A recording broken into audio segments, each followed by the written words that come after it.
Bueno, muy buenas tardes, estimados estudiantes. ¿Cómo me les ha ido? ¿Cómo se encuentran?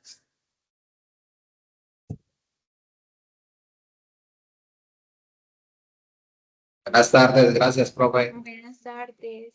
Buenas tardes, Andrés. Buenas tardes, Daira. Buenas tardes, profesor. Buenas tardes, Ricardo.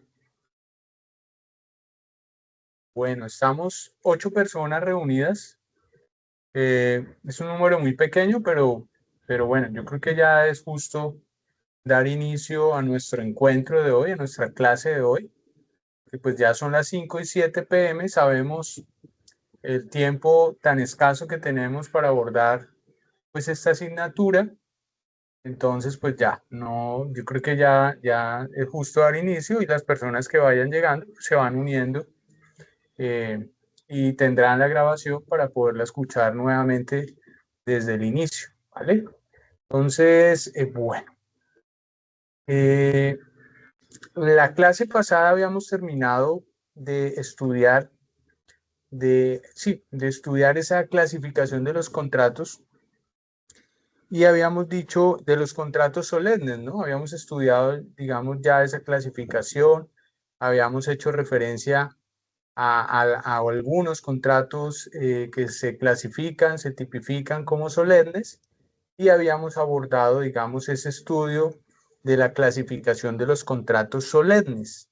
Entonces, ¿qué vamos a hacer hoy? Vamos a terminar, digamos, de abordar el estudio de esa clasificación de los contratos según las los distintos criterios de clasificación.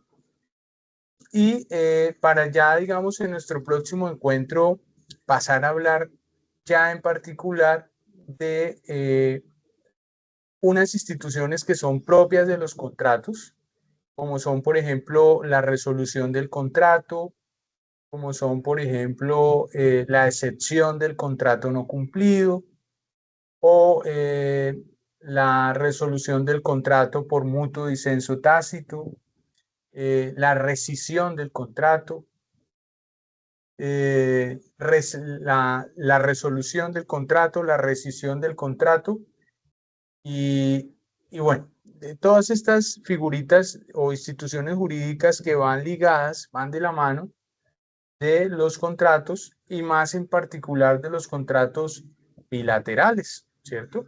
Entonces hoy vamos a abordar el estudio, digamos, vamos a continuar esa clasificación y vamos a adentrarnos ya en la clasificación de los contratos en unilaterales y contratos bilaterales y miraremos, digamos, la importancia de entender y de saber clasificar los contratos bilaterales porque los contratos bilaterales tienen unas particularidades únicas y especiales que no tienen el resto de contratos. Entonces, bueno, para ello les voy a compartir mi pantalla y vamos a dar inicio entonces, eh, vamos a dar inicio, sí, vamos a dar inicio al tema de hoy. ¿Listo? Bueno, miremos esta clasificación de los contratos según las condiciones de fondo, ¿sí? Según las condiciones de fondo. Entonces decimos, ha dicho la doctrina, que según las condiciones de fondo, los contratos se pueden clasificar en contratos de libre consentimiento, en contratos de adhesión y en contratos individuales y colectivos, ¿sí? Según las condiciones de fondo. Entonces, ¿qué son las condiciones de fondo? Pues son las cláusulas, son esos puntos que se acordaron dentro del contrato, ¿cierto? Que nosotros técnicamente las llamamos cláusulas, ¿cierto? Entonces, según esas cláusulas, esas condiciones de fondo, esos puntos acordados entre las partes del contrato, ¿cierto? O según la manera en que se crean esas cláusulas mejor, esas condiciones de fondo del contrato, esas estipulaciones, tenemos que los contratos pueden ser o de libre consentimiento, ¿cierto? O de adhesión. Entonces hablemos de esos contratos de libre consentimiento.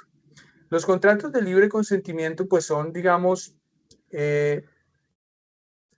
la regla de oro, se dice que en los contratos de libre consentimiento son aquellos que resultan, que nacen del libre debate de sus cláusulas por parte de los contratantes, es decir, cuando los contratantes pueden de manera libre cada uno proponer sus cláusulas, debatirlas, refutarlas, ¿cierto? Negociarlas, proponer cada uno sus cláusulas hasta llegar a un mutuo acuerdo sobre cuáles son las cláusulas que van a quedar en el contrato, ¿cierto? Entonces, por ejemplo, en un contrato de compraventa, el vendedor puede pedir un precio, ¿cierto?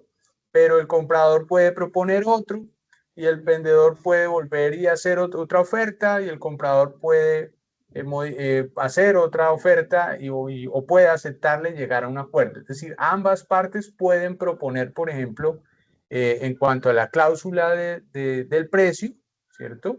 Pueden libremente discutir esa cláusula. En cuanto, por ejemplo, a la forma de pago o al tiempo de pago, ¿cierto? Entonces, el vendedor puede decirle, mire, me da la mitad ahorita y me da la otra mitad en un mes, ¿cierto? Y el comprador puede decir, no, mire, le doy la mitad ahorita y le doy la otra mitad en mes y medio o en 2 meses, ¿cierto? Entonces, esas cláusulas se pueden discutir. Las cláusulas, las condiciones de fondo del contrato pueden ser discutidas. Digamos, esa es la regla o esa es, digamos, el llamado a todos los contratos bilaterales, que las cláusulas puedan ser discutidas por ambas partes, ¿cierto? Que ambas partes puedan manifestar su voluntad y proponer modificaciones a esas condiciones o a esas cláusulas, ¿cierto? Del contrato. Ese digamos, es la máxima en los contratos y más que todo en los contratos bilaterales, ¿cierto? Que ahorita vamos a hablar pues, de los contratos bilaterales, que para anticiparles, pues los contratos bilaterales son aquellos en los cuales se producen o se generan obligaciones por parte de ambas partes, ¿cierto? Ambas partes adquieren obligaciones dentro del contrato, ¿cierto? Entonces, se dice que en este tipo de contratos lo ideal es que las dos partes participen en la construcción, en la elaboración de las cláusulas, de las condiciones de fondo, ¿cierto? A estos contratos también se les llaman contratos negociados, donde las partes pueden libremente negociar las condiciones, las cláusulas de fondo, ¿cierto?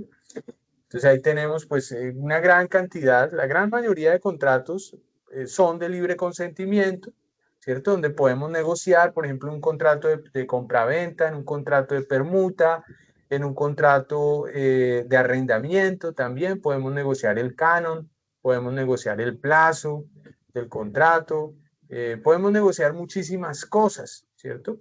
Entonces, esos son los famosos contratos de libre consentimiento. En contraposición a esta clasificación de los de libre consentimiento, pues tenemos a los contratos de adhesión, ¿cierto? Adhesión, de adherirse. Y en estos contratos de adhesión, pues una de las partes es la que redacta y la que presenta el proyecto de contrato a la otra. Es decir, una de las partes es la que establece sus condiciones de fondo, establece las cláusulas del contrato, las redacta él solito, ¿cierto? Y simplemente le dice a la otra, mire, estas son mis condiciones. ¿Las acepta o no las acepta? Entonces la otra parte no puede discutir esas condiciones como si sucede en los contratos de libre consentimiento, donde la contraparte, ambas partes pueden discutir y proponer las condiciones del contrato. Aquí en estos contratos de adhesión, la contraparte simplemente no puede discutir las condiciones, lo único que puede hacer es o aceptar las condiciones de la contraparte o no aceptarlas, ¿sí? Si las acepta, pues suscribe el contrato tal cual estableció las condiciones la otra parte, ¿cierto? Si no las acepta, pues sencillamente le toca irse y buscar otra persona con la cual contratar, porque digamos que esa persona, la contraparte que presenta el proyecto de contrato, que presenta ya las cláusulas y las condiciones previamente estipuladas, pues no va a renunciar a modificar ninguna de sus cláusulas, ¿cierto?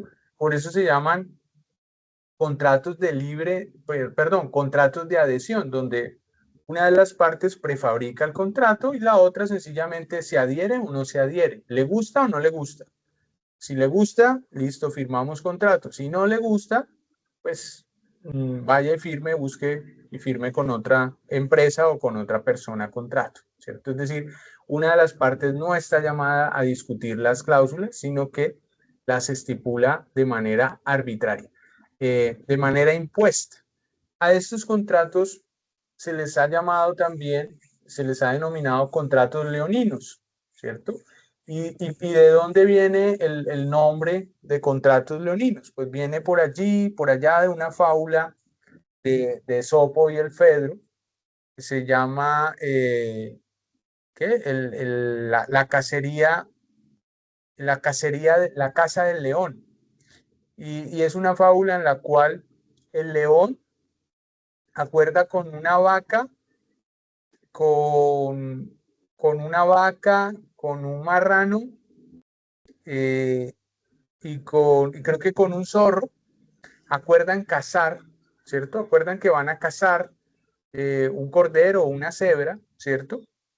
Y acuerdan que si cazan, se reparten la comida entre ellos, se reparten la caza entre ellos, ¿no? Entonces, previamente se conciertan para eso, para cazar en grupo. Y resulta que cuando cazan la presa, el león divide la presa en 4 partes porque son 4 animales los que acordaron cazar en conjunto, ¿cierto? Hicieron ese acuerdo, ese contrato. Y entonces el león divide la presa, el ciervo, en cuatro partes. Y él dice, y empieza a repartir, ¿no? Entonces dice, bueno, la primera parte de la presa va a ser para mí porque yo soy el rey de la selva, ¿cierto? Y se queda con la primera parte. La segunda parte de la presa va a ser para mí porque yo fui el que más corrí, ¿cierto? Y el que terminó echándole diente a la presa. Y la tercera presa, o la tercera parte de la presa, va a ser para mí, que soy el más veloz, y la cuarta parte de la presa va a ser para el que la coja primero, ¿cierto? El que se atreva a tocarla primero.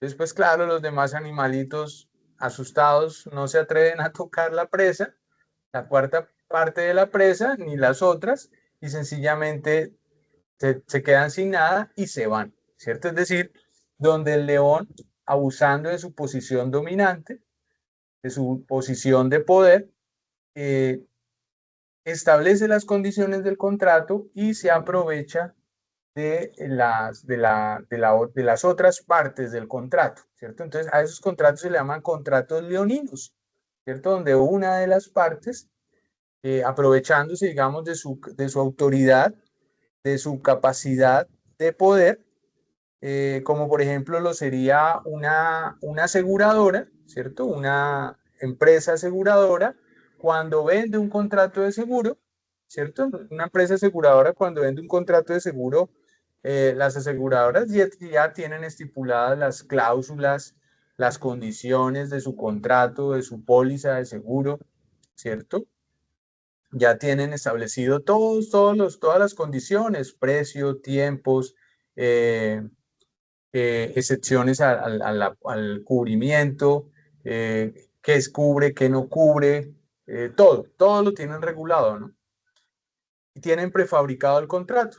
Sencillamente, cuando uno va a tomar un contrato de seguro con una aseguradora, uno lo que hace es que simplemente firma, es decir, se adhiere, acepta, o si no le gusta, pues no firma y le toca irse a buscar otra aseguradora que le brinde, digamos, unas garantías un poquito más, más parecidas o más similares a lo que se está buscando, ¿cierto? Pero básicamente todas tienen prefabricados sus contratos, ¿cierto? Además que en el contrato de seguro ocurre una cosa bien particular y es que como el contrato de seguro también es un contrato aleatorio, ¿cierto?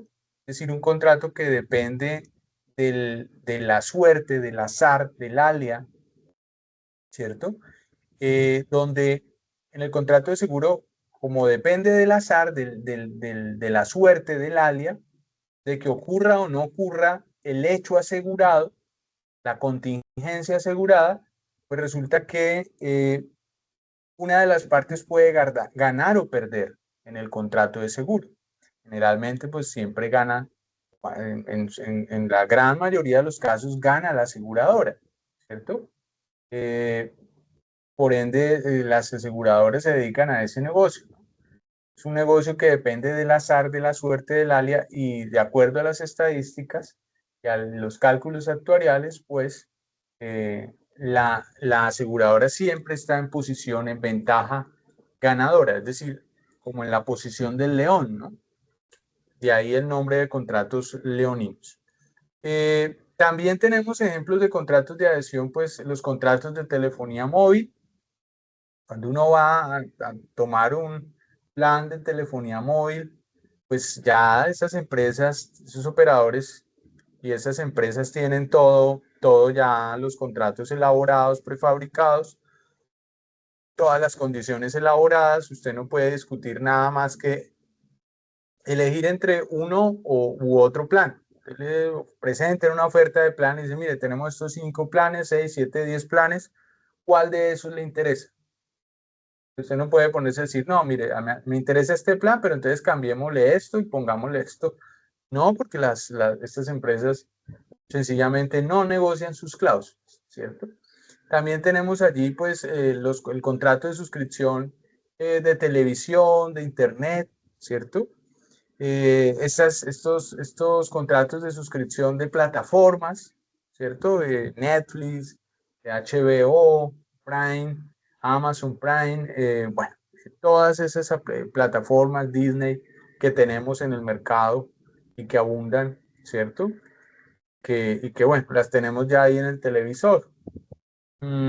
También tienen sus condiciones, sus cláusulas prediseñadas.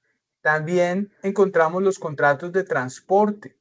Generalmente todos los contratos de transporte, bien sea transporte aéreo, terrestre o marítimo, o de carga incluso, ya tienen también sus contratos y sus reglas y sus cláusulas, sus condiciones prefabricadas, preestablecidas, ¿cierto? Donde la parte que va a suscribir el contrato, el usuario, sencillamente se adhiere o no se adhiere, ¿cierto? Pero no puede discutir esas condiciones del contrato.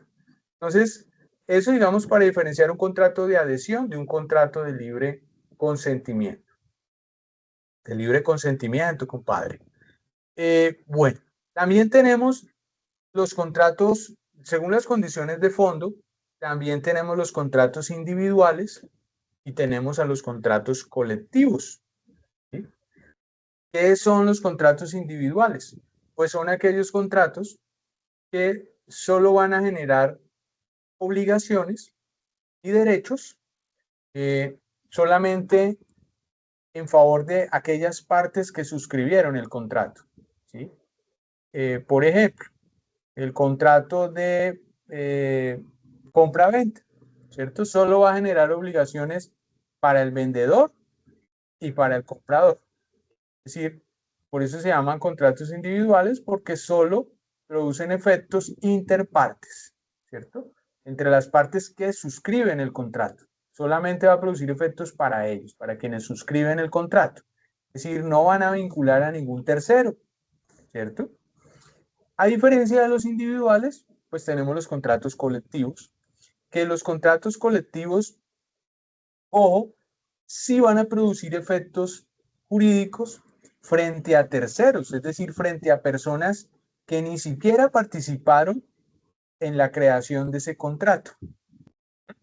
Por ejemplo, el contrato de seguro.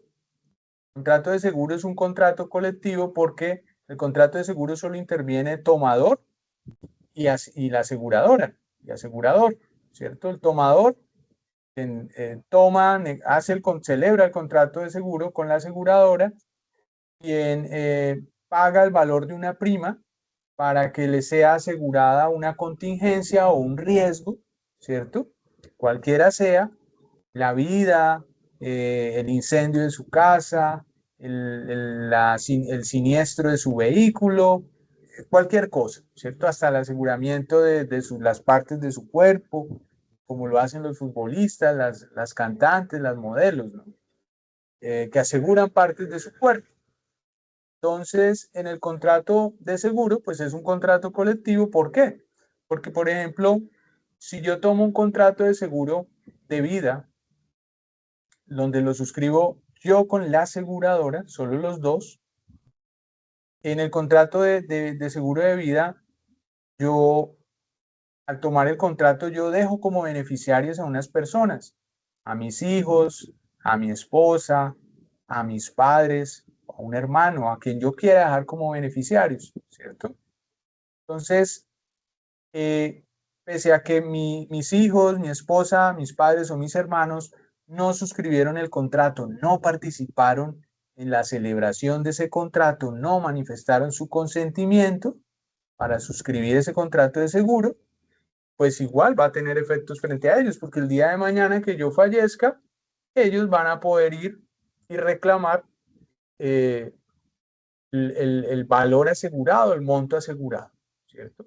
Van a poder ir a reclamarlo, pese a que ellos no participaron. Entonces tiene efectos también contra terceros.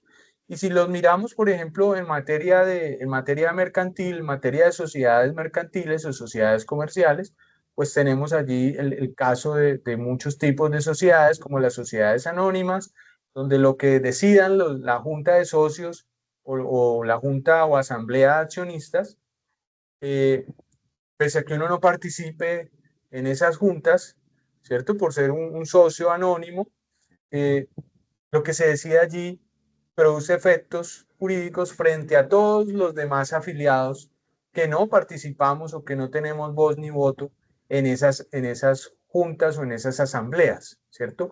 O incluso así participemos en esa junta o en esa asamblea y así manifestemos nuestro voto en contra, ¿cierto? Si hay voto mayoritario y hay quórum, pues esa decisión que a pesar de que yo como socio no la haya votado o esté en contra, va a tener efectos frente a mí, ¿cierto? Entonces, también tenemos ahí contratos colectivos. Lo mismo sucede con la convención colectiva en materia de derecho laboral, ¿cierto? En materia de derecho laboral, si usted está afiliado a un sindicato en una empresa, y el sindicato negocia pliego de peticiones con el empleador y llegan a un acuerdo y suscriben una convención colectiva, o se va a tribunal de arbitramiento y sale allí el laudo arbitral, pues ese laudo arbitral o esa convención colectiva que se suscriba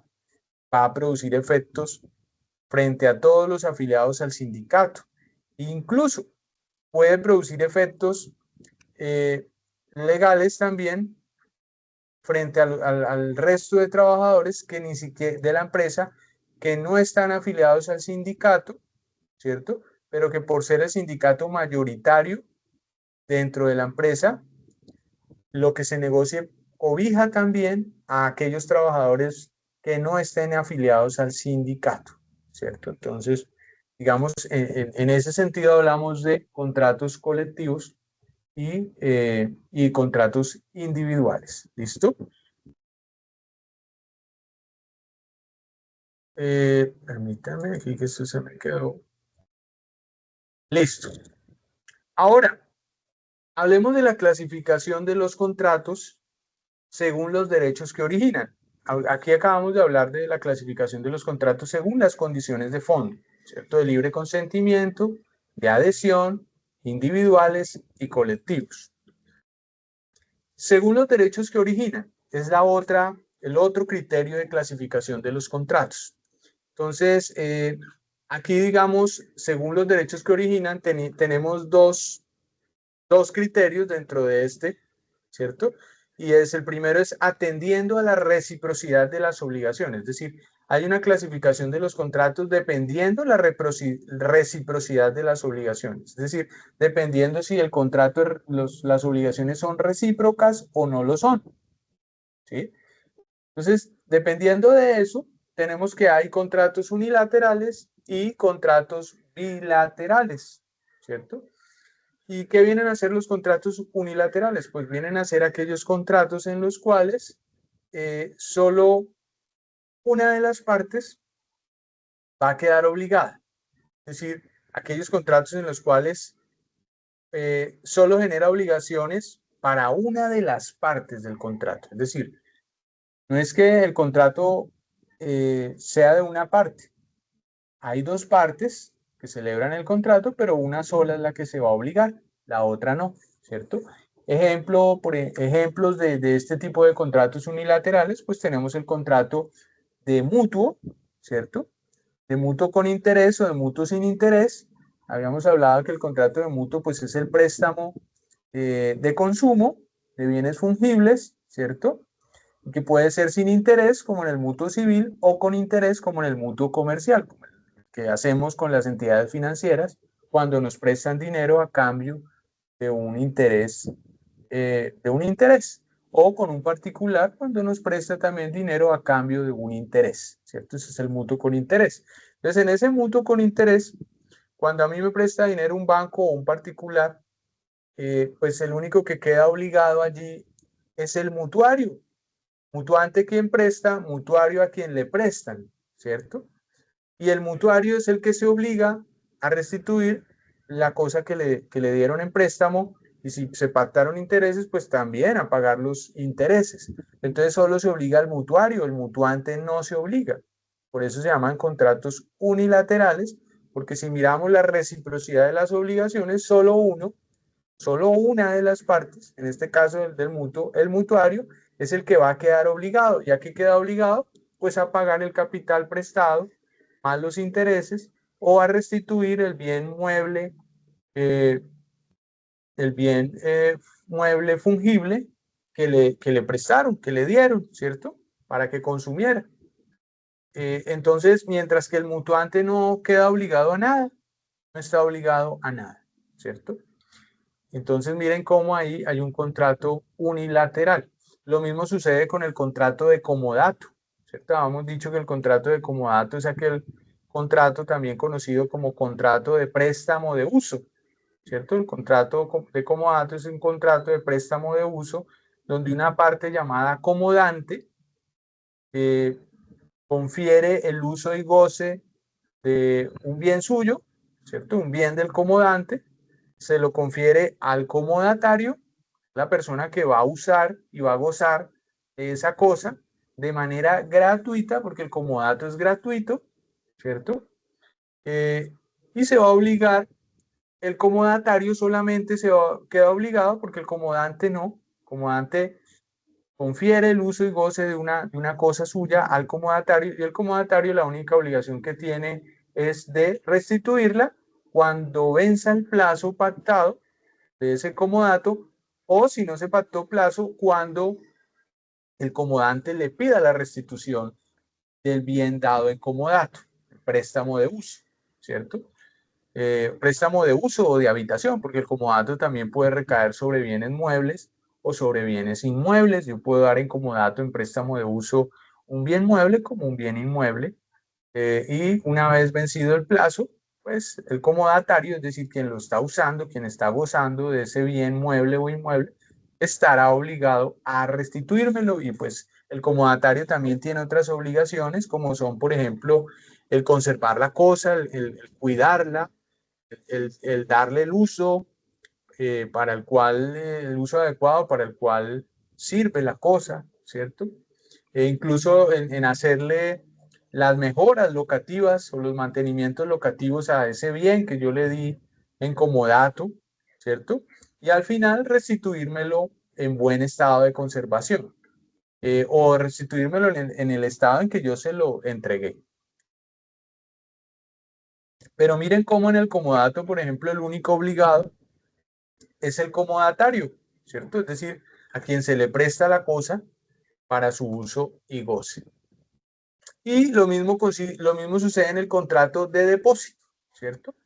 Depositante y depositario son las partes en el contrato de depósito. Depositante, quien entrega una cosa, material a otra, esa otra llamada depositario, para que esta otra, el depositario, se la guarde, se la cuide y se la restituya cuando él lo pida, ¿cierto?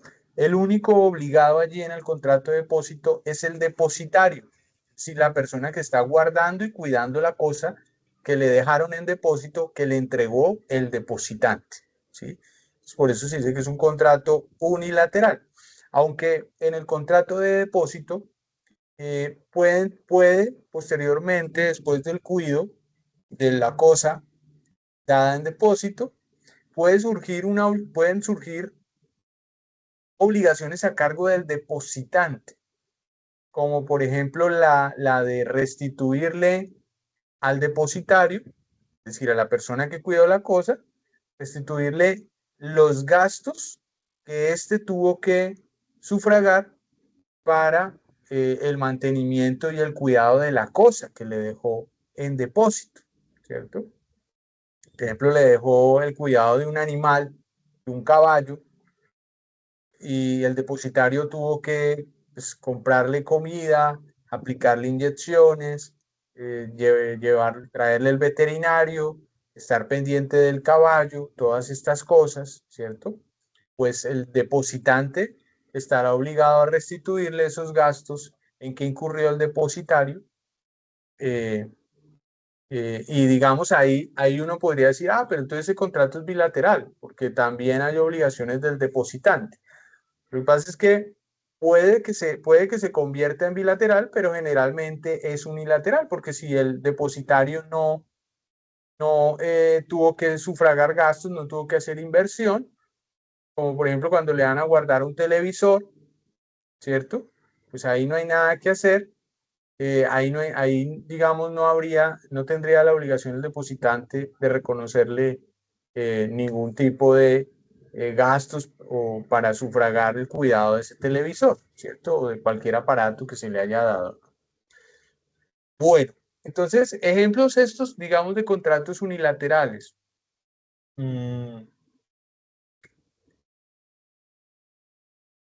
Listo. Ojo, no confundir el contrato unilateral o los contratos unilaterales con el acto jurídico unilateral. Ojo, ¿por qué?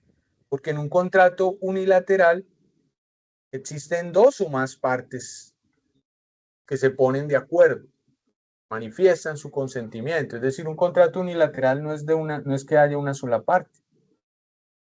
Hay dos o más partes, pero solo se obliga una de las partes. Por eso se llama unilateral y por eso es frente a la reciprocidad de las obligaciones que genera el contrato. Mientras que el acto jurídico unilateral, pues digamos que allí no hay dos partes, ¿cierto? No hay el consentimiento de dos partes, no hay acuerdo de voluntades entre dos partes, simplemente hay la manifestación de la voluntad de una persona, ¿cierto? Que va a producir efectos jurídicos frente a otras personas, como por ejemplo el acto de testar, elaborar un testamento, ¿cierto? Cuando yo elaboro mi testamento y allá en la notaría, lo llevo allá a la notaría y elaboro mi testamento y digo a fulanito le voy a dar esto, a fulanita esto y esto lo voy a distribuir así, ¿cierto? Ese es un acto jurídico de carácter unilateral porque es un acto que nace de la voluntad de esa persona y es un acto que solo hace esa persona, que produce efectos jurídicos frente a otras personas, sí, pero miren que ahí no hay un acuerdo entre dos o más partes, no se está generando, digamos, un contrato, ¿cierto? No hay un contrato, no hay un mutuo acuerdo de voluntades para generar obligaciones, simplemente hay una manifestación de la voluntad de una persona que va a generar o va a producir efectos jurídicos frente a otras, ¿cierto? Entonces, muy distinto acto jurídico unilateral que contrato unilateral. Y por el otro lado, atendiendo, digamos, esa reciprocidad de las obligaciones, pues tenemos a los contratos bilaterales o también llamados contratos sinalasmáticos, sinalasmáticos o contratos bilaterales. Pues, ¿cuáles son estos contratos? Pues son aquellos contratos en oposición a los contratos unilaterales, que van a generar obligaciones, sí, ya de manera recíproca a ambas partes. Ambas partes van a quedar obligadas, ¿cierto? La gran mayoría, digamos, de contratos, en su gran porcentaje, son contratos bilaterales. El porcentaje de contratos unilaterales es más pequeño, más bajo, que la gran cantidad de contratos bilaterales, ¿cierto? Entonces, los contratos bilaterales, ambas partes se convierten en acreedoras y deudoras al mismo tiempo, ¿cierto? Ambas partes adquieren obligaciones, es decir, ambas partes tienen la calidad de acreedor y de deudor. Entonces, por ejemplo, en el contrato de compraventa, el vendedor adquiere las obligaciones de hacer la entrega o la tradición de la cosa que vende, ¿cierto? Pero además de eso también tiene obligaciones como por ejemplo la del saneamiento de los vicios redebitorios, perdón, el saneamiento por evicción y el saneamiento por vicios redebitorios o vicios ocultos, que eso lo vamos a mirar cuando estudiemos el contrato de compra-venta, que digamos que esa es una de las obligaciones propias del vendedor en la compra-venta, en el contrato de compra-venta. Nosotros vamos a estudiar ya de manera particular en las clases que nos quedan, vamos a entrar a estudiar ya de manera particular los contratos. Entonces estudiaremos el contrato de compra-venta, el contrato de arrendamiento, el contrato de permuta, el contrato de comodato, el contrato de anticresis. Estudiaremos la gran mayoría de contratos que alcancemos a estudiar. Vamos a entrar ya a analizar de manera particular en el resto de clases que nos quedan. ¿Listo? Entonces, allá miraremos que está esa obligación del vendedor también de salir a sanear los vicios, perdón, hacer el saneamiento por vicios, por la evicción de la cosa. Eso se llama el saneamiento por evicción, que es cuando la cosa, una vez ha sido vendida y entregada al comprador, el comprador pierde la cosa porque resulta que había un tercero, ya que con unos derechos previos sobre ese bien, y por ejemplo en un proceso de embargo, eh, embargan el bien que compró, valga la redundancia, el comprador. Entonces se pierde la cosa.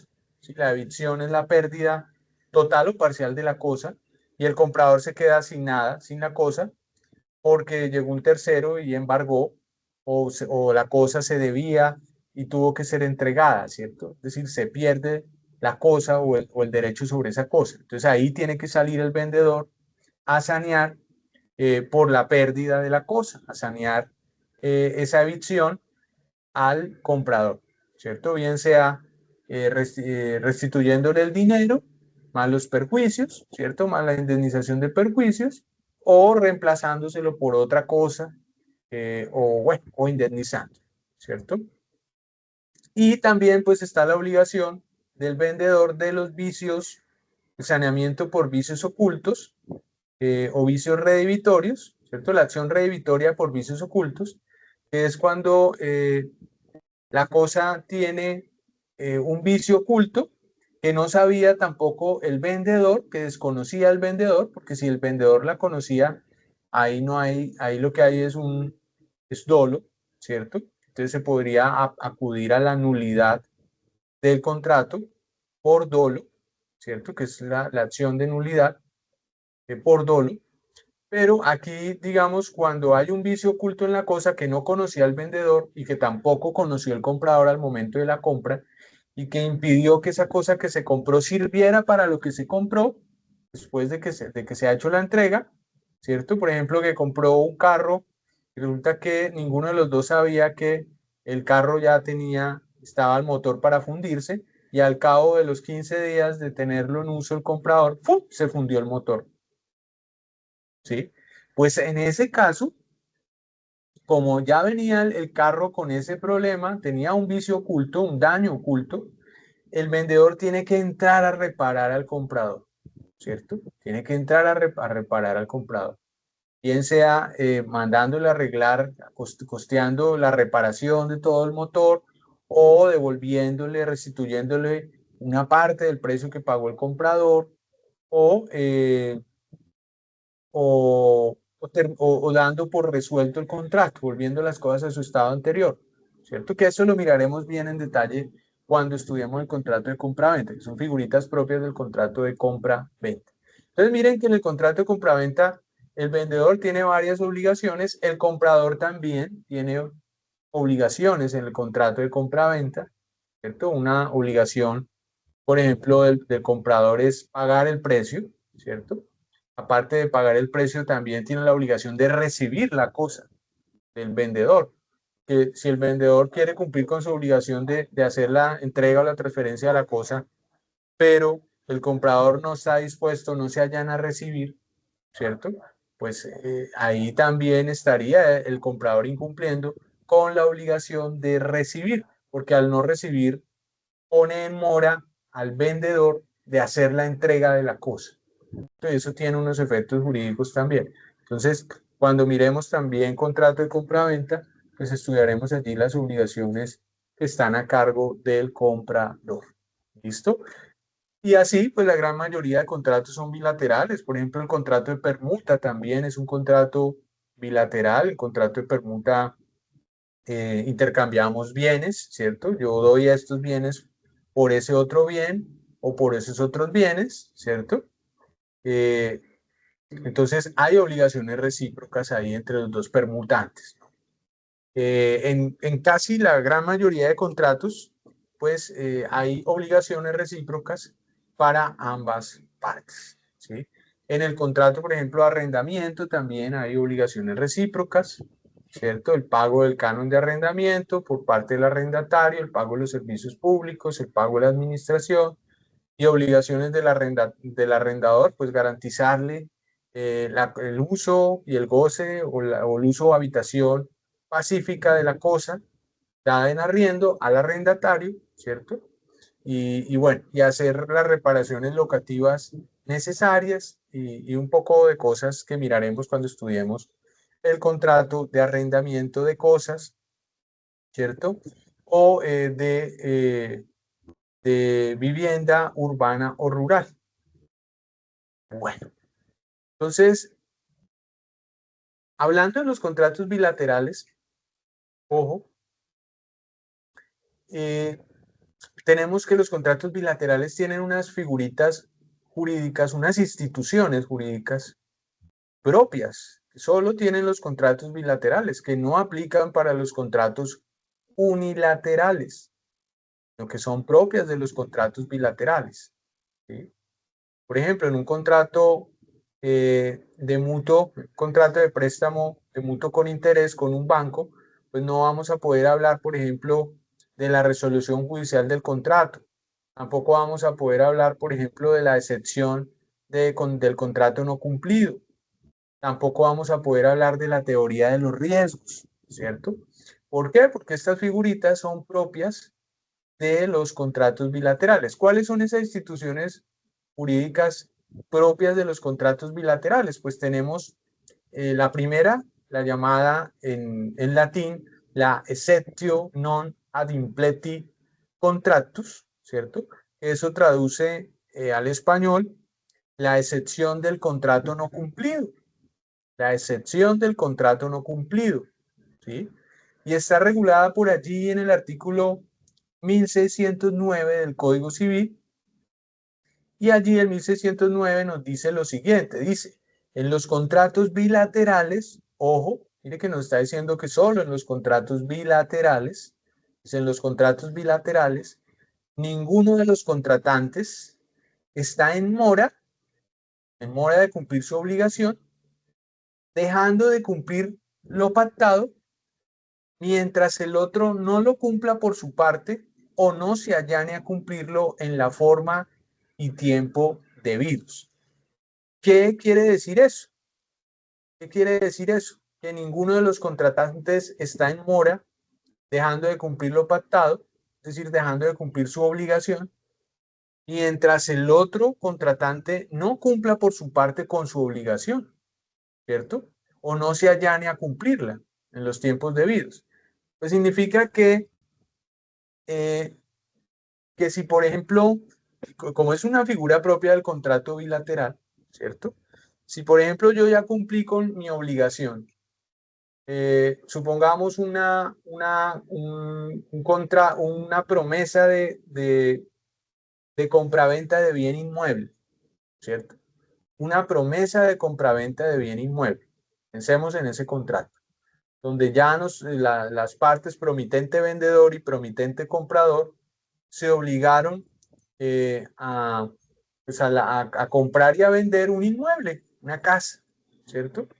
Resulta que el promitente comprador ya pagó la mitad del precio a la firma de la promesa de compra-venta, paga la mitad del precio y quedan convenidos, ¿cierto?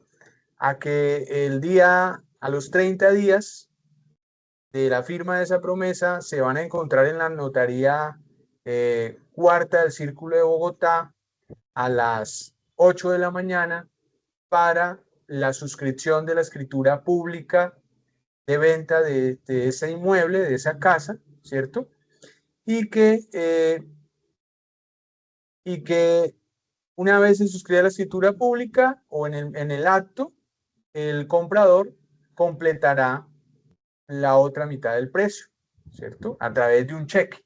Entonces resulta que el promitente comprador ya pagó la mitad, se llega el día de la firma de la escritura, acude él muy juicioso a la notaría, a la suscripción de la escritura, lleva ya el cheque con el otro 50% del precio de la casa, muy cumplidor, es muy juicioso, ¿cierto? Eh, o no, mentiras, pongan atención, porque es que ahí no habría excepción de contrato no cumplido. Espérenme que se me fue el ejemplo para otro lado, porque es que ese ejemplo iba para explicarles qué es cuándo se da la resolución judicial del contrato, ¿cierto? Mm, espérenme, ya les cambio las condiciones del ejemplo, porque me fui a explicar, a darles un ejemplo de la resolución judicial del contrato, que ya les voy a explicar qué es la resolución judicial del contrato también. Y vamos a mirar el ejemplo. En la excepción de contrato no cumplido, pues una parte cumple, la otra no, ¿cierto? Entonces, por ejemplo, mm, el, bueno, el mismo ejemplo no sirve.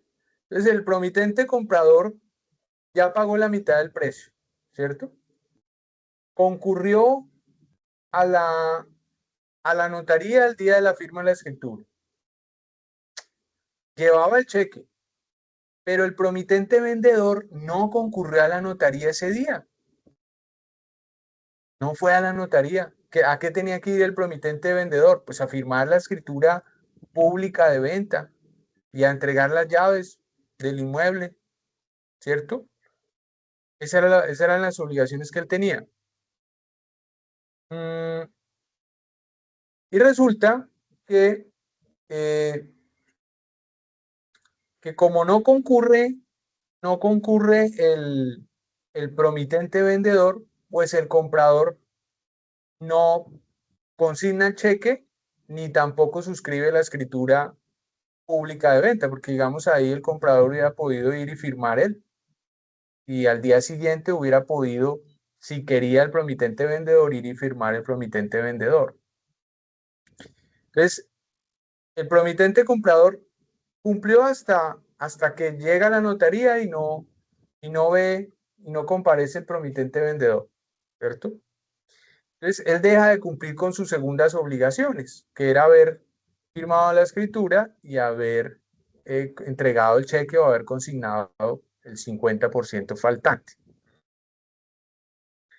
Pero no lo hace porque no acude el promitente vendedor. Y resulta que el promitente vendedor al otro día dice, oiga, yo no fui a la notaría, pero el promitente comprador tampoco fue, o sí fue, pero no firmó la escritura en la parte donde le tocaba el firmar. Y tampoco me consignó el cheque, él había podido consignarme el cheque a mi cuenta. Entonces, ¿cómo así que no cumplió? Tampoco me cumplió. Piensa el promitente vendedor.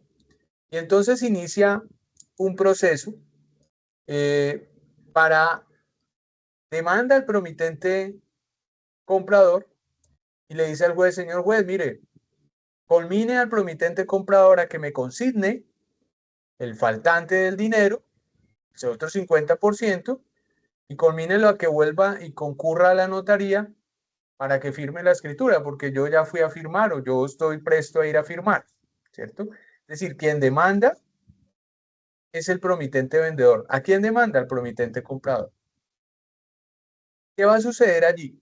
Allí ese promitente comprador, quien es el demandado, tiene a su mano, a su favor, la figurita, esta institución propia de los contratos bilaterales, que se llama la excepción del contrato no cumplido o la exception non ad impleti contractus, que es la excepción del contrato no cumplido. ¿Y en qué consiste? Pues que ese demandado, promitente comprador, cuando le notifican, le corren traslado de la demanda y lee las pretensiones, dice, oiga, pero este señor está loco porque, ¿cómo así que está exigiendo de mí el cumplimiento de mis obligaciones faltantes cuando él no cumplió con las obligaciones primeras que le correspondía, que era acudir a la notaría, firmar la escritura y entregarme las llaves? Él no ha cumplido con ninguna de sus obligaciones. Yo ya cumplí con la primera, que fue dar la mitad del precio, y cumplí con la segunda, que fue acudir a la notaría y le llevaba el cheque. Pero resulta que ese promitente comprador demandado puede excepcionar, es decir, contestar la demanda y proponer la excepción del contrato no cumplido. Entonces le va a decir al juez, señor juez, mire, usted no me puede obligar a que yo cumpla con mi parte porque resulta que el demandante no cumplió con la suya, no ha cumplido con sus obligaciones, ¿sí? Y mientras él no cumpla con sus obligaciones, no tiene el derecho de exigir el cumplimiento del resto de mis obligaciones. Por eso se llama la excepción del contrato no cumplido.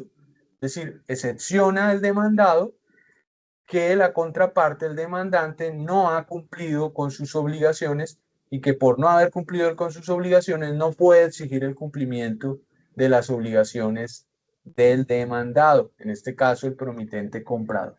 ¿Sí? Claro, si la contraparte no ha cumplido con lo que le toca cumplir, ¿cómo exige que la otra parte le cumpla con todo si él no ha cumplido con lo que tiene que cumplir? ¿Cierto?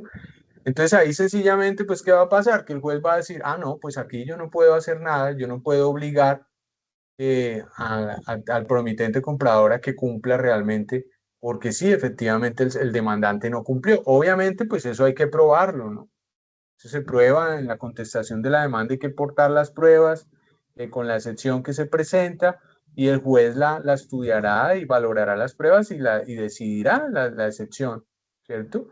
Y si evidencia que están allí, digamos, las pruebas de que efectivamente el demandante no cumplió, pues sencillamente va a dar por terminado el proceso y, eh, y va a quedar absuelto, digamos, o libre el promitente comprador de esa demanda. Es decir, no lo van a poder obligar, no lo van a poder vincular o exigirle el cumplimiento de las obligaciones restantes el promitente vendedor. ¿Qué tendrían que hacer en ese caso? Porque ahí el juez lo que hace es que sencillamente absuelve al demandado porque se logró probar la excepción del contrato no cumplido por parte del demandante, ¿sí?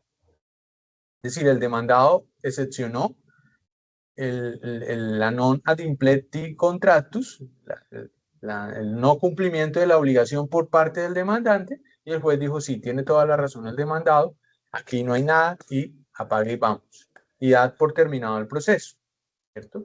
Pero ¿qué pasa con ese pleito que hay allí? Pues resulta que ahí hay un pleito pendiente y hay un problema por resolver, ¿cierto? Porque el contrato no se terminó de cumplir. ¿Qué puede hacer ese promitente comprador que se quedó a la espera de que el vendedor le firme la escritura y le haga entrega de las llaves? Pues puede acudir a la resolución judicial del contrato, que es la otra institución jurídica propia de los contratos bilaterales, que es la que está aquí en la columna del centro, la resolución judicial del contrato, que está regulada allí en el artículo 1546 del Código Civil, que nos dice lo siguiente, dice, en los contratos bilaterales, miren que vuelve y reitera el Código Civil, que solamente en los contratos bilaterales, por eso es que estamos hablando de que estas figuras son propias solamente de los contratos bilaterales o sinalagmáticos, es decir, donde se crean obligaciones para ambas partes. No aplican para los contratos unilaterales. Entonces, ¿en qué consiste la resolución judicial del contrato? Pues que nos dice el 1546, en los contratos bilaterales va envuelta la condición resolutoria en caso de no cumplirse por uno de los contratantes lo pactado, pero en tal caso podrá el otro contratante pedir a su arbitrio o la resolución o el cumplimiento del contrato con indemnización de perjuicios. Artículo 1607 del Código Civil y 1546. Ojo con esto. ¿Qué es eso de la condición resolutoria tácita? Que va envuelta en todos los contratos bilaterales. En caso de no cumplirse por uno de los contratantes lo pactado. Pues póngale atención. Significa que, y en el caso que les había dado ahorita para explicar la excepción de contrato no cumplido, ¿qué hay allí? Pues hay que una de las partes sí cumplió, ¿cierto? Con lo suyo, con sus obligaciones, pero la otra parte no cumplió. El promitente vendedor no cumplió. Entonces, ¿de qué herramienta o qué figurita o qué institución jurídica puede echar mano ese promitente comprador? Para exigir bien sea o el cumplimiento del contrato o pedir la terminación del contrato. Ojo, cuando una de las partes ha cumplido con sus obligaciones y la otra no, le nace el derecho a activar esta figurita del 1546, que es la resolución judicial del contrato. ¿Qué es resolución? Es la terminación, pero por vía judicial. Ojo, hay que hacerlo, la resolución judicial solo la puede declarar el juez, ¿sí? Es decir, la terminación del contrato solo puede declararla el juez, no puede hacerse, bueno, podrían hacerlo de mutuo acuerdo las partes, sí, claro está, pero si no hay acuerdo, pues tiene que declararse por parte del juez, es decir, no es que una de las partes o cada una allí dice, ah, no, pues chao, y cada una por su lado, no, tiene que ser declarada por un juez. ¿Y en qué consiste? Pues va a consistir en que, como una de las partes sí cumplió con sus obligaciones y la otra no, ¿cierto? Por eso nos dice que en caso de no cumplirse por uno de los contratantes lo pactado, ¿sí? El que cumplió va a tener el derecho de acudir en acción judicial ante el juez para pedirle al juez la resolución judicial del contrato. Ojo, ¿qué es la resolución judicial del contrato? Es decirle al juez, señor juez, en vista de que la contraparte no me cumplió, yo ya no quiero continuar con ese contrato y yo lo que quiero es echar abajo ese contrato y volver las cosas a su estado anterior. Que el señor me devuelva el dinero que yo le di y por favor, señor juez, declare terminado, acabado este contrato, esa promesa de compra-venta, porque yo ya no le quiero comprar la casa de ese señor por ser incumplido. Que me devuelva mi dinero, ojo, y que me lo devuelva con intereses, ¿cierto? Y que me indemnice si me causó algún perjuicio, porque si yo con ese dinero podía haberlo invertido en otra cosa o dejé de comprar otro inmueble por negociar con él y perdí la oportunidad allí, o dejé de invertir en un proyecto por darle el dinero al promitente vendedor, pues si yo pruebo eso dentro del proceso, puedo pedir la indemnización de esos perjuicios. Es decir, que en la resolución judicial de contrato, la parte cumplida, la parte que cumple, puede exigir o la terminación del contrato ¿cierto? Con la contraparte, decirle al juez, señor juez, termine ese contrato, anúlelo y que las cosas vuelvan a su estado anterior y que me indemnice, o puede pedir el cumplimiento del contrato. Es decir, podría el promitente vendedor, comprador decirle al juez, señor juez, el señor me incumplió, yo cumplí, oblíguelo, conmínelo a que cumpla sus obligaciones contractuales, a que firme la escritura pública. Y el juez lo va a conminar a que concurra, a que firme la escritura pública. Si el demandado, el promitente vendedor, no concurre a firmarla, el juez la firma por él. Es decir, la sentencia es como si fuera la escritura. La sentencia reconoce el derecho de dominio al promitente comprador, ¿cierto? Obviamente siempre y cuando éste consigne el faltante, y el juez le va a dar el derecho de dominio al promitente comprador, y esa sentencia es la que se va a llevar a la notaría pública y se va a protocolizar en una escritura pública, y esa es la que se va a llevar luego a la Oficina de Registro de Instrumentos Públicos y la que le va a dar el derecho de dominio a ese comprador. Ojo, entonces, la parte cumplida, la parte que cumple con sus obligaciones, bajo la figurita de la resolución judicial del contrato, tiene dos opciones a elección de él. ¿Cuáles son? Señor juez, que me cumpla el contrato, ¿cierto? Y que me lo cumpla también con indemnización de perjuicios.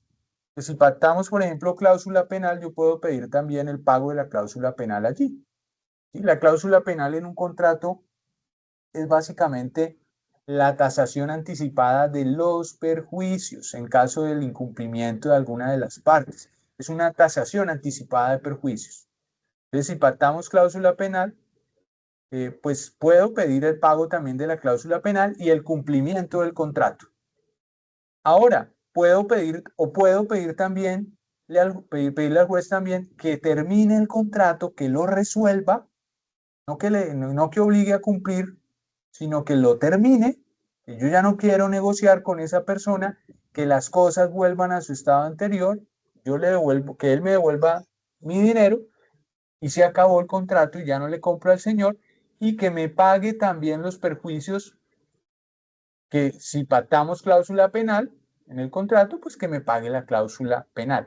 Como les digo, la cláusula penal es una tasación anticipada de perjuicios. Si no pactamos cláusula penal, pues podría yo probar los perjuicios de esa demanda, dentro de esa acción civil, podría probar los perjuicios y pedirle al juez que conmine a la contraparte incumplida a que me pague la indemnización de perjuicios. Por eso es que se pacta, digamos, una cláusula penal. La cláusula penal básicamente es el reemplazo de esa indemnización de perjuicios para evitarnos, digamos, todo el tema probatorio en caso de algún incumplimiento. Basta con pedirle al juez que haga efectiva la cláusula penal, ¿cierto? Si no hay cláusula penal, pues nos toca probar los perjuicios para que el juez los reconozca y condene a la contraparte a pagarnos esa indemnización de perjuicios. Si tenemos cláusula penal, no tenemos que probar ningún perjuicio, solo decirle al juez, señor juez, y que me pague la cláusula penal por incumplimiento del contrato. Y listo. Y el juez condenará al valor pactado allí en la cláusula penal por incumplimiento. Entonces miren cómo la parte en un contrato bilateral o en los contratos bilaterales, la parte que cumple con sus obligaciones puede exigir de la parte incumplida o incumplidora o bien el cumplimiento del contrato o bien la terminación del contrato volviendo las cosas a su estado anterior. Incluso si ya se hubiese hecho entrega de las llaves, pero no se hubiese firmado la escritura, pues hubiera podido decir el promitente comprador, mire, señor juez, que me devuelva el dinero que yo le di, el 50% que yo le di, y yo le devuelvo su casa, le devuelvo sus llaves, y yo no quiero ya finiquitar ese contrato con esa persona.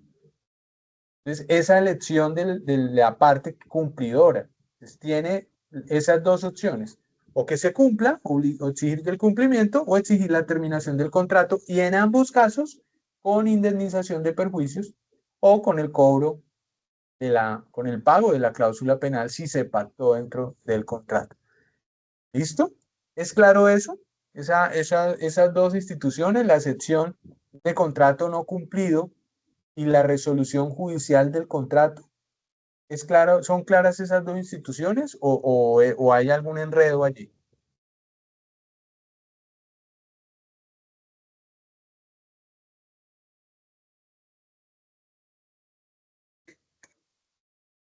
Sí, profe, es clara. Bien, listo. Bueno, ¿cuántas personas están? Uy, estamos muy poquitos hoy. Ve, qué pesar. Profe, una pregunta. Sí, pregunta. Profe, llegado al caso, o sea, el mismo ejemplo suyo, se pacta una fecha, el prominente comprador ya le pagó le hizo un primer pago al prominente vendedor, se pactó una fecha para realizar escrituras, para realizar el segundo pago. El vendedor incumplió la fecha de firmar las escrituras, el vendedor fue a notaría, hizo levantar un acta de comparecencia como para tener una evidencia y amarrar bien en la asistencia de él en notaría, Ujú. pero el prominente vendedor no asistió por el motivo que él tenía pendiente registrar una cancelación de hipoteca para poder asistir con la vivienda, con el inmueble libre de todo de hipoteca, pues Gravamen, no sí. le, en- entonces pues tiene una justificación, pero el vendedor pactó la fecha, él mismo la pacta, o de mutuo acuerdo se pactó, pero no Sí, la cumplió. Llegaba el caso que el negocio siga, lo siguen y están a la espera de que esa cancelación de la hipoteca se registre para que cumplan con la fecha de registro de escrituras. Se puede, de todas maneras, si el negocio sigue y lo terminan, lo finiquitan y termina, se puede cobrar el incumplimiento, como incumplimiento. Hay cláusula penal en el contrato, se puede exigirle a la persona, al vendedor, se puede exigir la cláusula claro, penal y aún así terminar el negocio, aún así terminar el negocio se le puede exigir la cláusula penal. claro, claro, claro, por supuesto. Es que, por supuesto que sí. Precisamente eso es lo que estamos aquí. En eso consiste, digamos, la resolución judicial del contrato.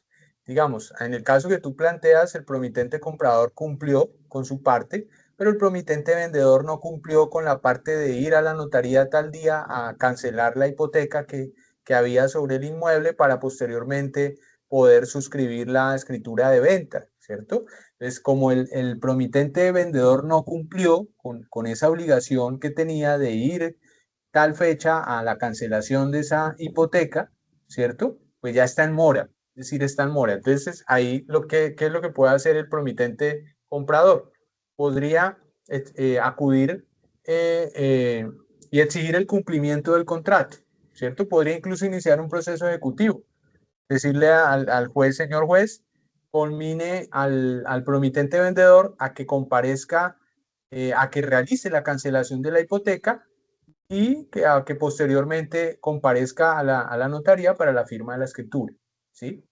Y con indemnización de perjuicio, es decir, con el pago de la cláusula penal, porque recuerden que es que la condición resolutoria tácita, recuerda que permite bien sea o el cumplimiento del contrato o la terminación del contrato con indemnización de perjuicios en ambas partes, en ambas situaciones. Es decir, que si el promitente comprador quiere continuar el contrato y lo continúa y se perfecciona, puede solicitar eh, el pago de la cláusula penal, de la indemnización de perjuicios. Es decir, en el caso que tú planteas, claro que puede. ¿Qué es lo que sucede? Que, que digamos, si ellos de mutuo acuerdo terminan, digamos, cumpliendo, el promitente vendedor termina cumpliendo con sus obligaciones, hablan con el promitente comprador, entonces dice, bueno, listo, sí, yo voy mañana y yo voy y cancelo eso y voy tal día, entonces veámonos tal día después para la firma de la escritura de venta, ¿cierto? Y digamos, se finiquita el contrato, ¿cierto? ¿Qué hubo allí? Hubo, digamos, un cumplimiento del contrato. Finalmente se cumplió el contrato, ¿sí? Pero ojo, que hubo un incumplimiento parcial temporal, ¿cierto? Que después fue subsanado. ¿Sí me hago entender? Que después fue subsanado porque las dos partes de mutuo acuerdo terminaron finiquitando el contrato, terminaron ejecutando. Entonces, ¿qué pasó con la cláusula penal que se pactó allí? Podría el promitente comprador podría exigir el pago de esa cláusula penal si demuestra que el promitente vendedor, para la fecha en que se había pactado en la promesa, no compareció, no cumplió con la obligación de suscribir la escritura de cancelación de hipoteca en la fecha que se había pactado en la promesa. Entonces, independientemente de que se finiquite el contrato o no se finiquite, se puede exigir el pago de la cláusula penal o de la indemnización de perjuicios. Claro que se puede. A eso ¿Listo? me refería, profe,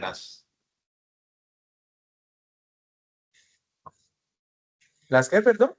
No, te perdí el que a audio. eso me refería, profe, gracias, que aún así se finiquiten en mutuo Ajá, acuerdo, en otro plazo posterior, que ellos hayan llegado a un mutuo acuerdo y lo hayan terminado, aún así se puede hacer el cobro de la cláusula penal. claro, claro, porque hubo un incumplimiento. El hecho de que se haya, digamos, por mutuo acuerdo finalmente concluido el contrato no quiere decir que el promitente comprador haya renunciado a exigir el pago de la cláusula penal. No, no. Otra cosa es que expresamente lo hayan manifestado. O sea, hayan hecho un otro sí, o en la misma escritura pública se haya estipulado que entonces el promitente comprador renuncia a exigir el pago de la cláusula penal estipulada en la promesa. Si eso queda por escrito, pues ahí sí ya no hay nada que hacer porque es una renuncia expresa la que está haciendo ahí el promitente comprador. Pero si eso no queda escrito, pues ahí no hay condonación, no hay renuncia al cobro de ese incumplimiento. Lo que pasa es que tiene que probarlo dentro del proceso. Tiene que probar el promitente comprador que él cumplió, ¿cierto? Que él sí cumplió hasta ese momento y que su contraparte no cumplió y probar el incumplimiento para poder solicitar el pago de esa cláusula penal. ¿Listo? Precisamente esa es la figurita de la resolución judicial del contrato, la del 1546, que es distinta a la del 1609, a la excepción de contrato no cumplido. Porque en la excepción de contrato no cumplido, lo que sucede es que el demandado se logra zafar del proceso y de toda responsabilidad dentro de ese proceso solamente para que no le exijan el cumplimiento de su obligación porque quien lo demanda no ha cumplido previamente con lo que tiene que cumplir, ¿cierto? Entonces la norma, el 1609 dice, no, si usted no ha cumplido con su obligación, no puede demandar al otro y exigir el cumplimiento del otro cuando usted está en mora primero de cumplir, cuando su obligación estaba primero en el tiempo, ¿cierto? Entonces, una cosa es la exceptio non ad impleti contractus y otra cosa es la resolución judicial del contrato. Son dos instituciones diferentes. ¿Sí? La excepción de contrato no cumplido o exceptio non ad impleti contractus, pues simplemente para zafarse el proceso, mientras que la otra ya es o para que se cumpla el contrato o para que se termine y las cosas vuelvan a su estado anterior. ¿Sí? ¿Listo? Bueno, la teoría de los riesgos. Bueno, lo que pasa es que lo de la teoría de los riesgos va ligado, digamos, a otras instituciones jurídicas que tenemos que ver. Para eso, digamos, yo tengo una clase completa para estudiar bien todas estas instituciones jurídicas. Entonces no quiero, digamos, meterme ahorita a hablar de ella porque tendría que entrar de una vez a hablar de todas las demás. Y digamos que esa es una clase solita que tengo yo diseñada para ustedes, hacerla por lo menos en unas 2 horas, ahí nos gastamos unas 2 horitas, y ahí va, digamos, ligado también todo lo de la acción rescisoria por lesión enorme, ¿sí? Entonces, digamos que dejémoslo hasta aquí, que ya entramos, digamos, en el grueso omitamos lo de la teoría de los riesgos hoy, ¿cierto?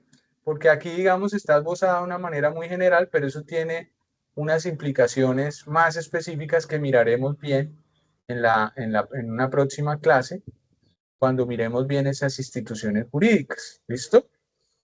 Y terminemos aquí con esa clasificación para salir ya de las clasificaciones y entrar ahora sí en las siguientes clases, pues a estudiar de manera particular los contratos y estudiar esas instituciones jurídicas propias de los contratos. Entonces, esas las estudiamos con el que nos quedó pendiente aquí, con la teoría de los riesgos. Entonces, terminemos esa clasificación, miren. La siguiente clasificación, perdón, atendiendo, esta anterior era atendiendo a la reciprocidad de las obligaciones, ¿cierto? Según los derechos que originan. Pero según los derechos que originan también tenemos otro criterio que es atendiendo a la finalidad perseguida por los contratantes. Es decir, que dentro de esa finalidad perseguida por los contratantes, pues tenemos a los contratos gratuitos y tenemos a los contratos onerosos. ¿Cuáles son o qué son los contratos gratuitos? Pues son aquellos contratos en los cuales una de las partes, ¿cierto? Procura a la otra parte una ventaja patrimonial o un servicio sin recibir nada a cambio. ¿Sí? Por eso se llama contratos gratuitos. Los contratos gratuitos hay dos partes, ¿cierto? Pero resulta que, y se diferencian de los contratos unilaterales, es en que una de las partes procura una ventaja patrimonial a la otra, ¿cierto? Y no recibe nada a cambio.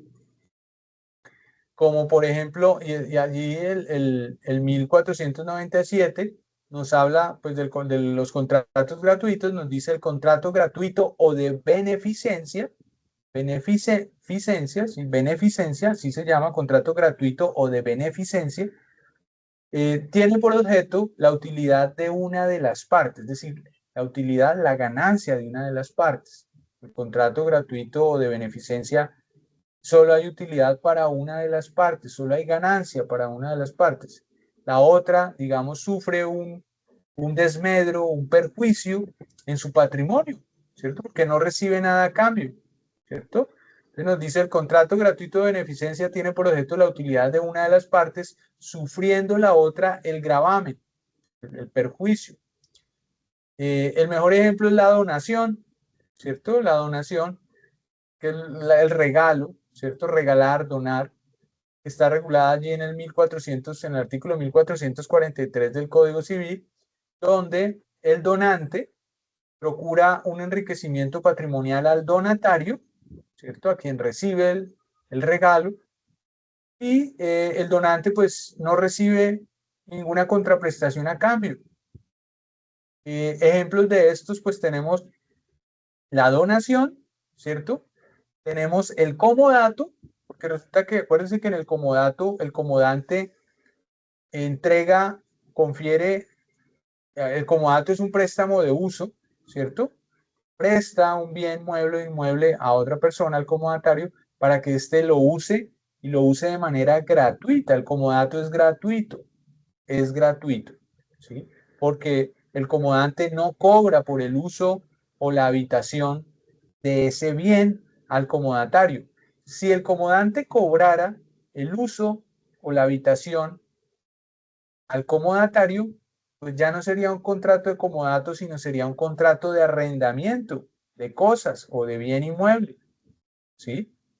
Si cobra, pero en el comodato se entrega la cosa o el bien inmueble para que se use o se goce de manera gratuita, ¿cierto? Entonces ahí el donante ¿sí? Es el comodante y el beneficiado es el comodatario, ¿cierto? Es un contrato gratuito. Y lo mismo sucede con el mutuo sin interés. Recuerden que en el mutuo sin interés es cuando yo presto bienes fungibles como dinero o bienes que se extinguen con su uso, ¿cierto? Que se consumen, pero yo no pido un interés a cambio. Como yo no estoy pidiendo un interés a cambio, Estoy haciendo es un favor, por eso se llama un contrato gratuito de beneficencia. Estoy haciendo es una labor de beneficencia, sí, ayudar a los demás, al otro, porque no estoy cobrando un interés, estoy prestando, ¿cierto? Unos bienes o un dinero, pero no estoy pidiendo, no estoy cobrando ningún interés, no tengo ánimo de lucrarme, ¿cierto? Entonces, por eso es gratuito. Sí se beneficia a quien yo le presto el dinero, a quien yo le presto los bienes para que los consuma y después me los restituya, pero me los restituye sin ningún interés, es decir, no hay una utilidad, no hay una ganancia por parte del mutuante, ¿cierto? Eh, Mientras que sí hay un beneficio para el mutuario, para la persona que recibe el préstamo de esos bienes fungibles y que no tiene que pagar ningún interés, que solo va a devolver lo que se le prestó. ¿Listo? Y también, ejemplo de contrato gratuito, pues tenemos al contrato de depósito, ¿cierto? El contrato de depósito civil, porque una cosa es el depósito civil y otra cosa es el depósito comercial. Sin embargo, nosotros vamos a estudiar a fondo también el contrato de depósito, el contrato de mutuo, el contrato de comodato, el contrato de compraventa, el contrato de arrendamiento. Lo vamos a estudiar ya en particular en las últimas clases o en las siguientes clases, las que nos quedan. Entonces, allá miraremos que el depósito, el depósito civil es gratuito. Es que el depósito comercial no es gratuito. El depósito comercial se cobra. En el depósito civil, que sí es gratuito, el depositante entrega un bien, generalmente, bueno, un bien mueble, para que el depositario se lo cuide, se lo guarde y se lo restituya cuando él se lo pida, ¿cierto? Sin cobrarle nada a cambio. O sea, el depositario no le va a cobrar nada al depositante. Entonces, miren que es un contrato civil gratuito. El depositario no recibe nada, ninguna utilidad. Se beneficia es el depositante que le están guardando sus cosas y no tiene que pagar bodegaje. Lo que no sucede en el depósito comercial. El depósito comercial sí le toca pagar el bodegaje, ¿cierto? Y el depositario, el que guarda las cosas, sí cobra por guardarle las cosas. Por eso la diferencia entre el depósito civil y el depósito comercial. Entonces, miren, ejemplos de contratos gratuitos esos, ¿no? Que los vamos a ver a fondo en las últimas clases. Y dentro de esta clasificación, pues tenemos también los contratos onerosos. Onerosos es que hay una ganancia, hay un lucro, hay una utilidad, ¿sí? A diferencia de los gratuitos, en los gratuitos solo una parte se beneficia, ¿cierto? Hay un interés, digamos, de ayudar el gratuito, mientras que en los contratos onerosos ambas partes tienen el interés de beneficiarse mutuamente, de obtener una utilidad. Ambos contratantes van a obtener una utilidad y cada uno pues se grava en beneficio del otro. Como por ejemplo lo es la compraventa, el arrendamiento, la permuta, el mutuo con interés, el depósito comercial, ¿cierto? Allí se dice que son onerosos porque ambas partes eh, van a obtener una utilidad, ¿cierto? En el mutuo con interés, pues el mutuario a quien le prestan el dinero, pues obtiene la utilidad de poder disponer de ese dinero que no tenía, y el mutuante, quien presta el dinero a cambio de un interés, pues va a tener la utilidad de que con el interés le va a ganar dinero a ese dinero que prestó, ¿cierto? Lo mismo sucede en la permuta. Yo entrego estos bienes, pero recibo a cambio estos otros, ¿cierto? A ambos se benefician. En el contrato de arrendamiento, pues también, que el arrendador se beneficia del canon o de la renta, ¿cierto? Canon o renta que paga el arrendatario, y el arrendatario se beneficia del uso de la cosa o de la habitación del bien inmueble, ¿cierto? Entonces, hay beneficio mutuo, hay utilidad mutua, hay ganancia mutua para ambas partes. Esos son los famosos contratos onerosos. En su gran mayoría también los contratos suelen ser onerosos, son muy pocos los contratos que son gratuitos, ¿no? En su gran mayoría los contratos son onerosos.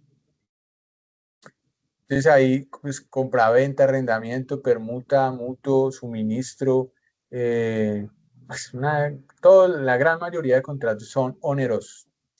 Dentro de esa clasificación de contratos onerosos, tenemos una subdivisión, ¿sí? Tenemos los contratos onerosos conmutativos y tenemos los contratos onerosos aleatorios. Ojo, los conmutativos, los contratos onerosos conmutativos son aquellos contratos en los cuales ambas partes, las prestaciones de ambas partes son proporcionales, o la utilidad de ambas partes son proporcionales, son equilibradas. Y se entiende, digamos, que están por el mismo nivel, ¿cierto? El que vende recibe un precio que cree justo por la cosa que vende, y el que compra recibe un bien que cree justo por el precio que pagó. Es decir, se entiende que son conmutativos es porque eh, las prestaciones son proporcionales, son equilibradas, ¿sí? O son equivalentes y se conocen con anticipación. Es decir, con la suscripción del contrato, sabemos ya cuál va a ser la prestación de cada uno y se entiende que son proporcionales, que son equivalentes. Los contratos conmutativos, como la compraventa, como la permuta, como el contrato de arrendamiento, ¿sí? Digamos que esos son los propios contratos onerosos, los conmutativos. Pero hay otra clase de onerosos que son los aleatorios. Y en los contratos aleatorios, como en el contrato de seguro, sucede que las prestaciones no van a ser proporcionales. Ambos sí van a estar obligados, pero, pero no no van a ser equivalentes, no van a ser proporcionales. ¿Por qué? Porque como están sometidos a la suerte, al alia, a un acontecimiento futuro e incierto, que puede que suceda como puede que no, pues dependiendo de que suceda o no, pues va a depender también la ganancia o la utilidad en ese contrato. Me explico. En un contrato de seguro, si yo aseguro mi vehículo, compro el contrato de aseguramiento todo riesgo contra hurtos, pérdida total o parcial, lo que sea, ¿cierto? El seguro con todo riesgo. Póngale atención, yo pago la póliza hoy. Puedo pagarla de contado, la puedo pagar diferida. Entonces, aseguro por un año. Tomé el seguro ayer. Eh, Pagué la primer cuota, pagué 250.000 pesos, 300.000 pesos, pagué por el primer mes. Y resulta que a los 2 días me roban el carro. Me roban el carro. Pues miren que allí, en esa situación, como ocurrió el siniestro de que me robaron el vehículo, la aseguradora va a tener que entrar a responderme por el precio asegurado, o por darme otro vehículo, o por el valor asegurado. Me aseguró el 90%. Ah, bueno. Entonces, venga para acá, deme el 90% de los 140 millones que costó mi vehículo, ¿cierto? ¿Quién ganó y quién perdió ahí? ¿Ustedes qué creen que quién ganó y quién perdió en ese negocio? ¿Será que perdió la persona, el dueño del carro? Miren que solo pagó 200.000 pesos y le van a reconocer es 120 millones de pesos, 130 millones de pesos, la aseguradora. Y solo pagó 220.000 pesos o 300.000 pesos. Pues en ese caso, quien gana es el tomador del seguro, el dueño del vehículo. Entonces miren que la prestación de él frente a la prestación que ejecuta la aseguradora, que es la de pagar el 90% del vehículo, los 130 millones de pesos, frente a la prestación del tomador que fue pagar 300.000 pesos, pues es totalmente desproporcionada, no es equivalente, ¿cierto? ¿Pero por qué? Porque está sometida al alia, a la suerte, al azar. ¿Mm? O les cambio el ejemplo para que se den cuenta a la inversa. Compro yo el seguro hoy, lo pago de contado, 4 millones de pesos, 4 millones y medio, lo pago de contado hoy, y aseguro mi carro por un año, contra todo riesgo. Lo pagué de contado, 4,5 millones, 5 millones de pesos. Ya lo pagué, ya no es que lo pago mensualmente, sino ya está pago. Es decir, que en un instante, en un día, la aseguradora se ganó ya 5 millones de pesos que yo pagué de una. Pasó el año y no ocurrió nada con mi vehículo. Es decir, yo no tuve que acudir a la aseguradora a pedirle absolutamente nada y se terminó el contrato de ese año. Ya el otro año tengo que volver a pagar si quiero seguir con el seguro. ¿Quién ganó y quién perdió ahí? ¿La aseguradora gastó algo en mí? No, ¿cierto? No se gastó un centavo. ¿Y yo cuánto gasté? Yo gasté 5 millones de pesos.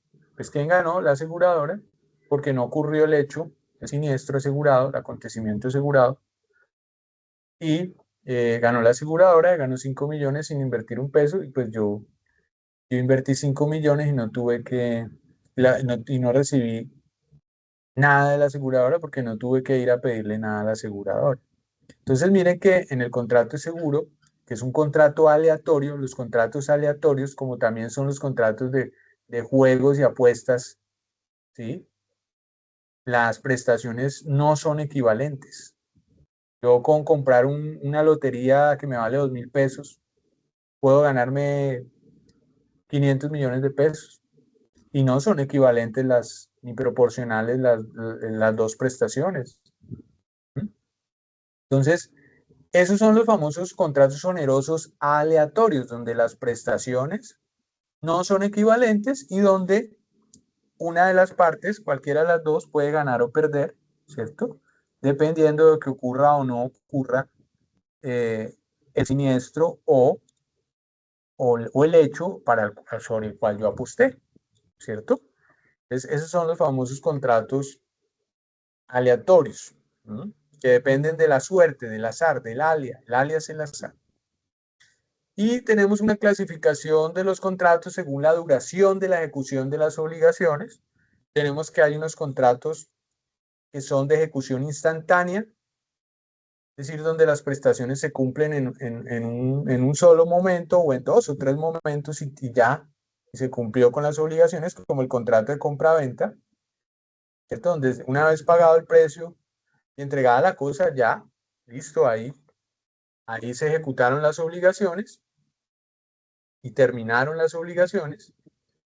Y están los contratos de ejecución de tracto sucesivo, donde las prestaciones no se cumplen en un solo momento, sino que se prolongan en el tiempo. Por eso se llama de tracto sucesivo, donde las obligaciones de ambas partes están proyectadas a durar en el tiempo, a repetirse, como por ejemplo en el contrato de arrendamiento. Contrato de arrendamiento, si usted dura 5 o 6 años en un lugar en arrendamiento, su obligación como arrendatario va a ser esos 5 o 6 años, mes a mes, pague el arriendo, pague el arriendo, pague el arriendo, ¿cierto? La obligación del arrendador, pues también en ese contrato de arrendamiento es, pues conceda el uso, conceda la habitación, conceda el uso del inmueble o del bien mueble durante todos esos meses, durante todos esos años. Es decir, las obligaciones se mantienen en el tiempo, perduran en el tiempo, ¿cierto? No se ejecutan, no se cumplen en un solo momento o en 2 o 3 momentos, como podría ser, como sucede en la compraventa. Usted así pague a 2, 3 cuotas o en 2 o 3 contados, pero listo, ya, pagó y se acabó. Contrato de arrendamiento, la obligación está proyectada en el tiempo, ¿sí? Por eso se llaman de trato sucesivo o de ejecución instantánea.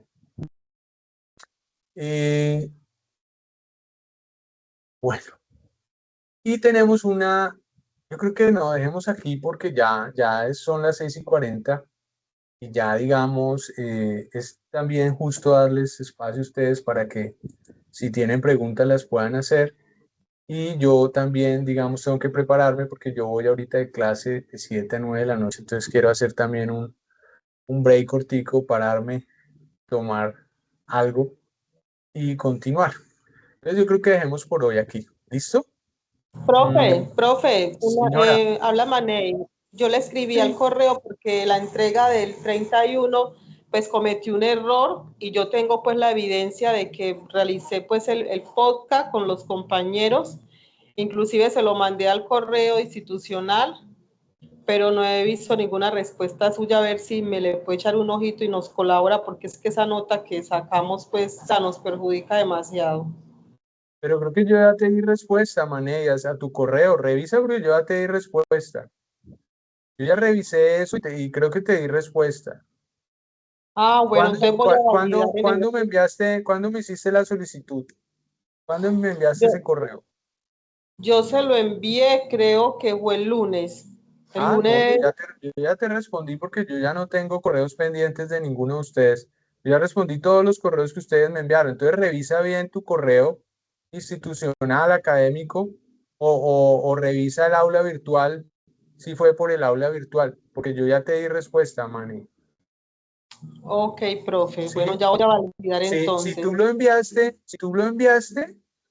pues yo te lo tuve que haber calificado, si lo enviaste, ¿cierto? Si lo Profe, pero es cargaste. que yo, o sea, yo le dije, le escribí que habíamos cargado, como ese día teníamos que entregar varios trabajos, por equivocación cargué un trabajo que no era, pero le mandé el link donde estaba pues el trabajo que correspondía pues a usted, y ahí aparece la fecha y hasta la hora que se realizó, sino que pues me pasó, tenía varios trabajos y me equivoqué.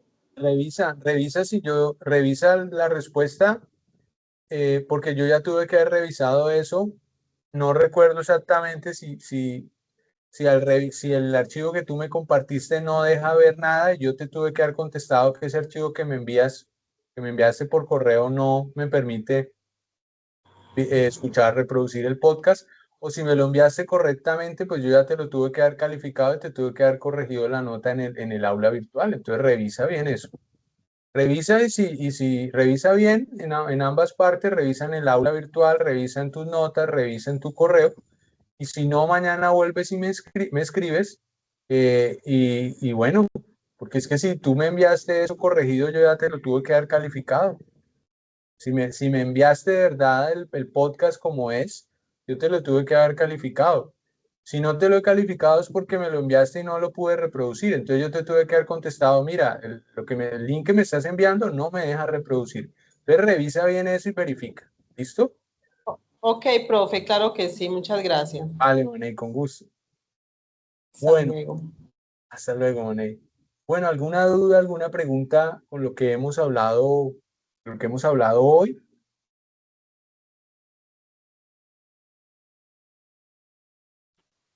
No, doctor, ahí está claro el tema. Muy amable. Buenas noches. Listo, Fabián. Vale, Tardes. igualmente. Igualmente, Fabián. Bueno, entonces, pues nada, los dejo descansar, les agradezco la asistencia. Nos veremos la próxima clase. No olviden ir adelantando allí también ustedes las lecturas en el aula, ir avanzando cumpliendo con esas actividades que tienen allí, que la evaluación, que tienen una evaluación para el 18 de abril, una evaluación en línea, creo que son 10 preguntas, 15 preguntas que les formulan ahí, sobre todo lo que hemos venido hablando en nuestras clases, sobre las lecturas fundamentales. Entonces, por favor, hacer las lecturas fundamentales, escuchar las grabaciones de las clases o entrar a clases. Si no se conectan sincrónicamente a clase, escuchen las grabaciones, que todas las grabaciones se las subo yo allí a anuncios del aula virtual. Entonces, digamos, no hay excusa para ir atrasados, para estar perdidos, porque todas las clases quedan cargadas allí. E incluso estamos dando clase más de la hora, estamos casi quedando la clase las 2 horas para poder avanzar y poder abarcar lo que más se pueda de los temas. La idea es que ustedes aprendan, la idea es que estudiemos esto bien, y no hay solo pasar por pasar y ahí por encimita. ¿Listo? Bueno, les agradezco la asistencia, los dejo descansar, nos veremos en nuestra próxima clase y ánimo. Bueno. Profe, gracias.